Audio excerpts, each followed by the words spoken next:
This is a video overviewing a new rifle build I am playing with after selling my last AR rifle to fund my AK desires. This was all possible thanks to Griffin Armament and their generosity, but let's make one thing clear.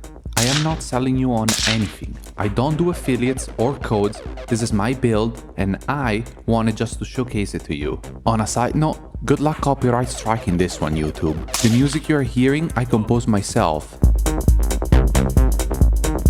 and I made it free for download below. The mentality behind this rifle was to have a truly do-it-all platform that could perform well at close to medium range and be capable equally at day and night. Basically a workhorse rifle that could stand its own if I had to get rid of everything else I owned. The base rifle is a 14.5 Griffin Mark II rifle. What makes this one a good middle-class option is the really well thought out modernized control layout.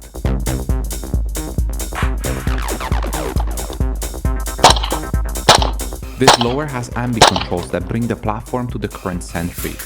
The bolt release here is really the main contributor.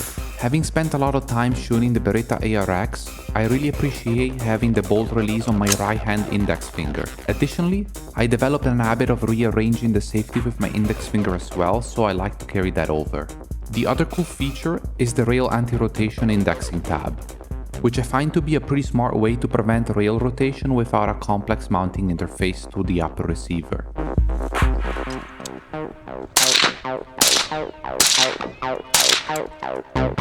I replaced the stock with the new Magpul RL. I like it, it feels like an hybrid of the B5 skinny stock and the CTR. The rifle comes stock with an ambi charging handle that's designed with suppressors in mind, so that's nice. Also, they include a buffer tube end plate with QD hole and additional rail mounted QDs for your sling.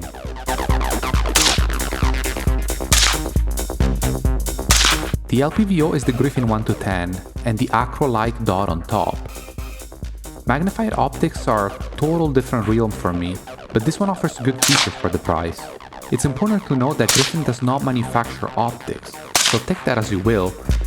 But 1-10 is pretty cool and the 34mm tube gives a good field of view. The illumination is also nice with the offsetting between each level. The mount is made by them and is crazy sturdy. The dot mounts to it but uses a spacer to clear the taller turrets.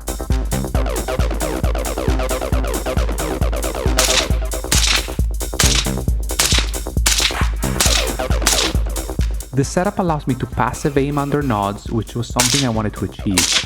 With my PVS 14 on my left eye, I am able to aim with my right eye and my brain just combines the images to make it possible. I really don't know the exact science behind it, but it works, it just does.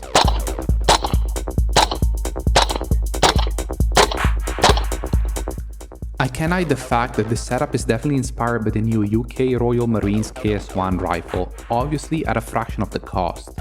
Up front I have the Z-Bolt Blazer Dual Vis and IR light. Kind of a crazy looking setup, but I really like it. The light is controlled with a Unity plug. I like having dual light capabilities. The IR is crazy powerful and features a focusable beam.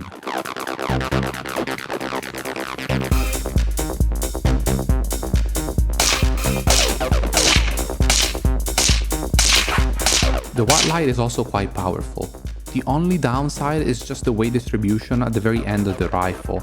With the batteries, it is for sure noticeable.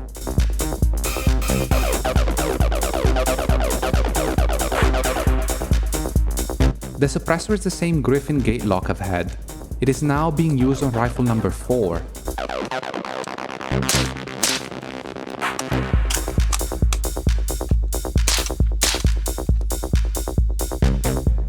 I said a lot of good things about it in the past and they still hold. The mounting muzzle device is their version of a Surefire 3-prong.